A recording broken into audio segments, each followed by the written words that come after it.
Hi friends, welcome to Akshaya kitchen recipes. இனி பூரி செய்ய மாவு தேவையில்லைங்க. ரவை இருந்தால் போதும். நல்லா புசு புசுன்னு உப்பலான கிறிஸ்பியான பூரியை நீங்களும் ரொம்ப ரொம்ப சுலபமாக ஈஸியாக செய்யலாம்.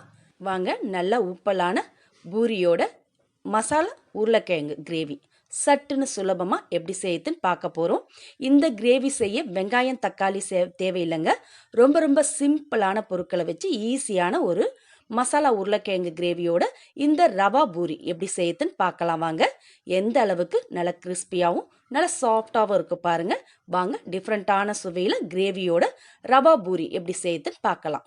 இப்போ மிக்சர் ஜார் எடுத்திருக்கேன். அதில் 1 கப் அளவு ரவை, வறுக்காத ரவை தாங்க எடுத்திருக்கேன். 200 கிராம் அளவு ரவையை மிக்சர் ஜாரில் சேர்த்து நல்லா நைஸாக அரைச்சி எடுத்துகிட்டு வந்துடலாம். இப்போ அரைச்ச ரவையை ஒரு மிக்சிங் பவுலில் மாற்றிக்கலாம். இது மாதிரி மாற்றிட்டு பாருங்கள், நம்ம என்ன தான் ரவை அரைச்சாலும் கொஞ்சம் லைட்டாக கொரகொரப்பாக இருக்கும். பரவாயில்ல, அப்படியே இருக்கட்டும்.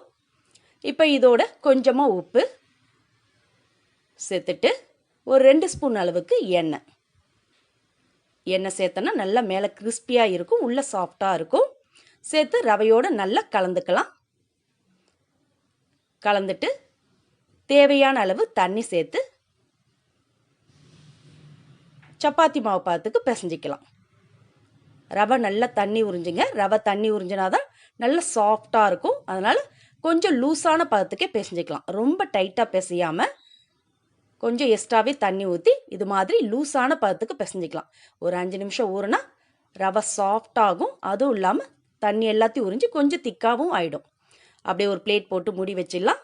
இது மாதிரி லூஸான பதத்துக்கு பிசைஞ்சிட்டு இது ஒரு பிளேட் போட்டு மூடி வச்சிடலாம். அப்படியே ஊறட்டும். நல்ல சாஃப்டான மாவு கிடைக்கும். இப்போ 2 மீடியம் சைஸ் உருளைக்கிழங்க வேக வச்சு தோல் எடுத்து வச்சுருக்கேன்.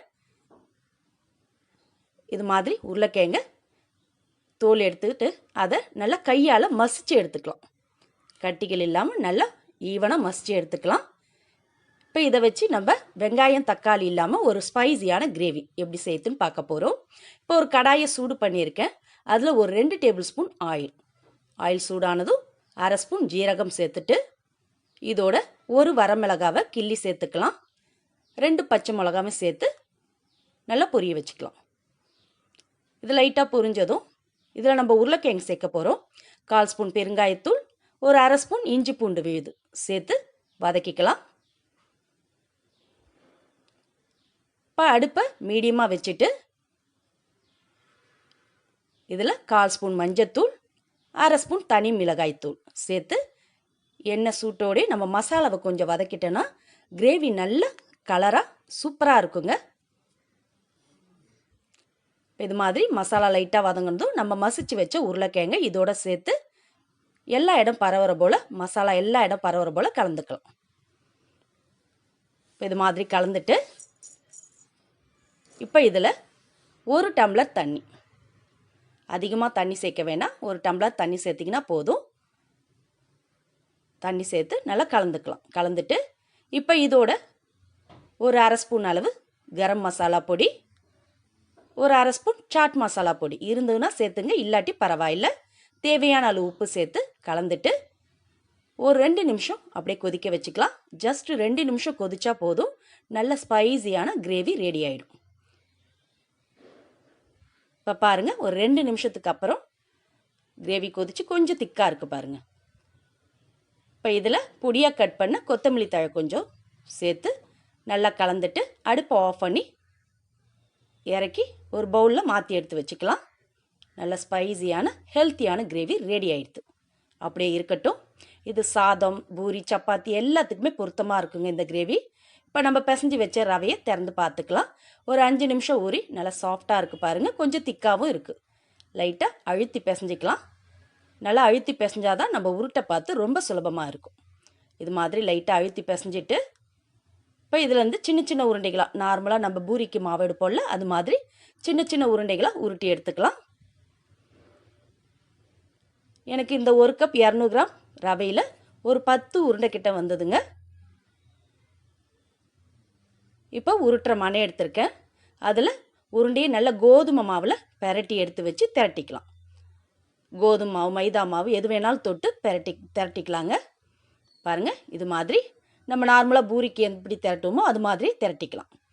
ரொம்ப மெலிசாவும் இல்லாமல் ரொம்ப திக்காகவும் இல்லாமல் இது மாதிரியே திரட்டிக்கலாம். மாவு எல்லாத்தையும் இது மாதிரி திரட்டி பிளேட்டில் வச்சிங்கன்னா ஈஸியாக போட்டு எண்ணெயில் போட்டு பொரிச்சு எடுத்துக்கலாம்.